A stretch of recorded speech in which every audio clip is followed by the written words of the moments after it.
Hi everyone, Vasily here. Hello. Nice to be able to have a chance to speak to you all again, even though I can't see you. I can feel you in my heart.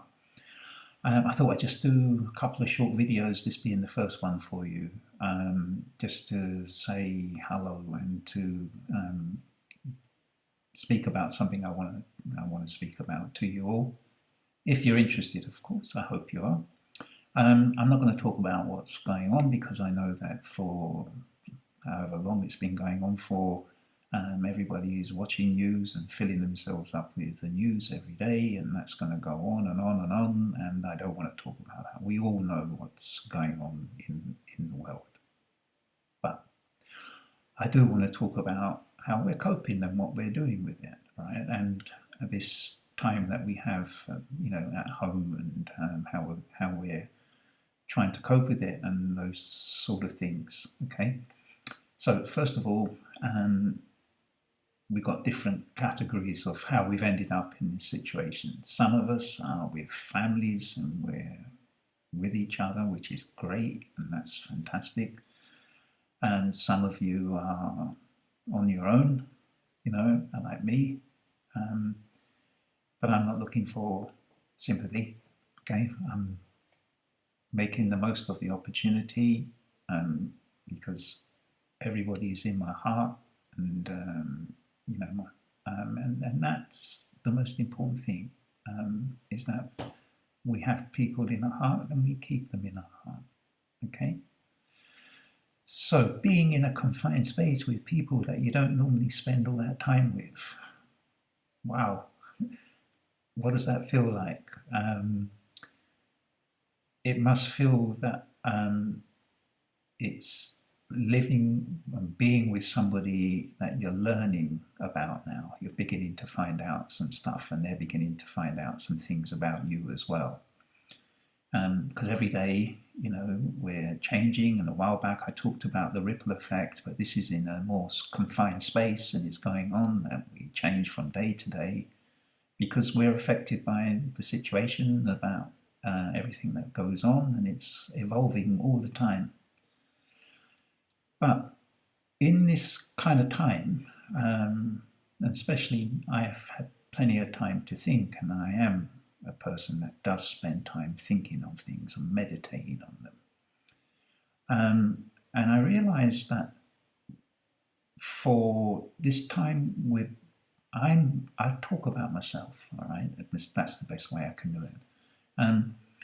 I found out that I'm actually beginning to discover more about me and about my heart, and I'm going in deeper and deeper into my heart in a good way, because I'm beginning to remember how I was when I was without the layers of living piled upon me. And I think that that is definitely a defining moment for a lot of people, when you wake up to that and you remember who you are, a human being full of emotion, full of good things, a love in your heart. And that's caused by living in these confined spaces with people or by yourself.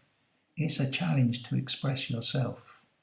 And remember what I've always taught: without expression, there is no life. We have to express. And you look around and you go, well, how can I express? That's the challenge. You're faced with it.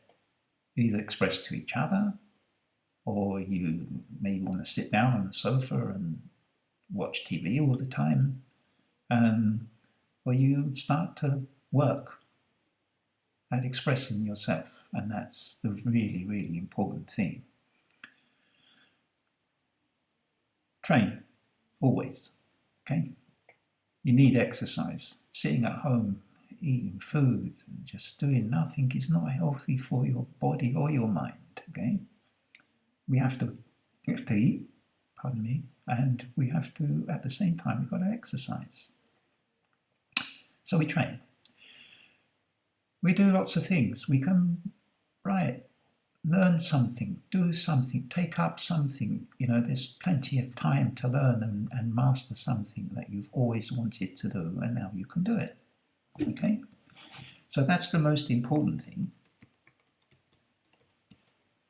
And I think that if you kind of understand that more and more, you begin to realize that you're quite talented people, and all of a sudden you're learning things, and I'm getting on with my stuff. I'm writing and I'm learning how to play a Native American flute.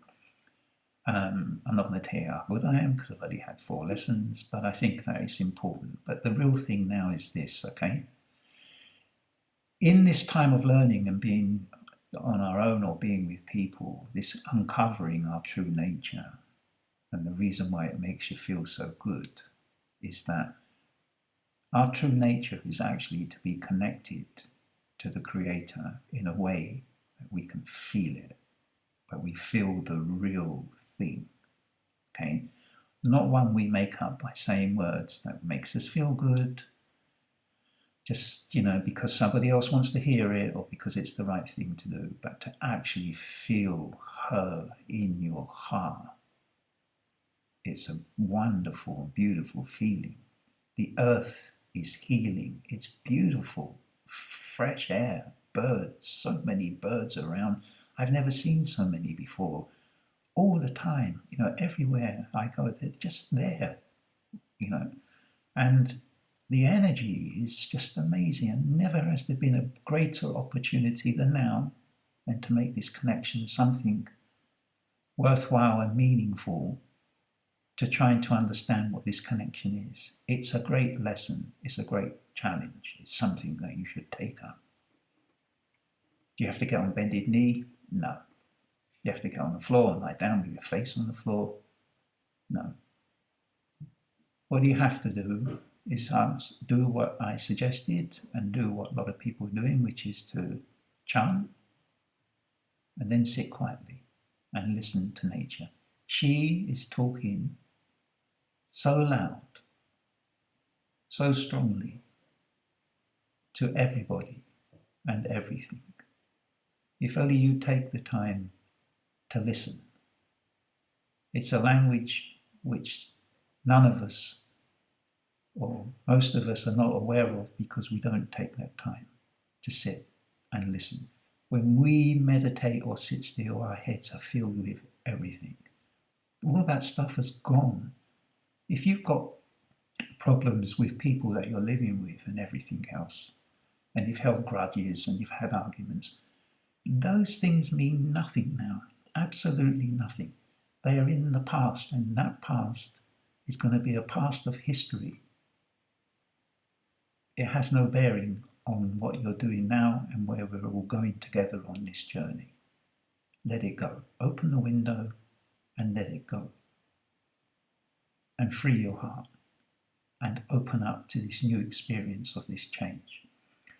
I always believe in that in trauma and in difficult times, you can use the energy of that situation to power you forward. This is a part coming from my book, and I've always done that.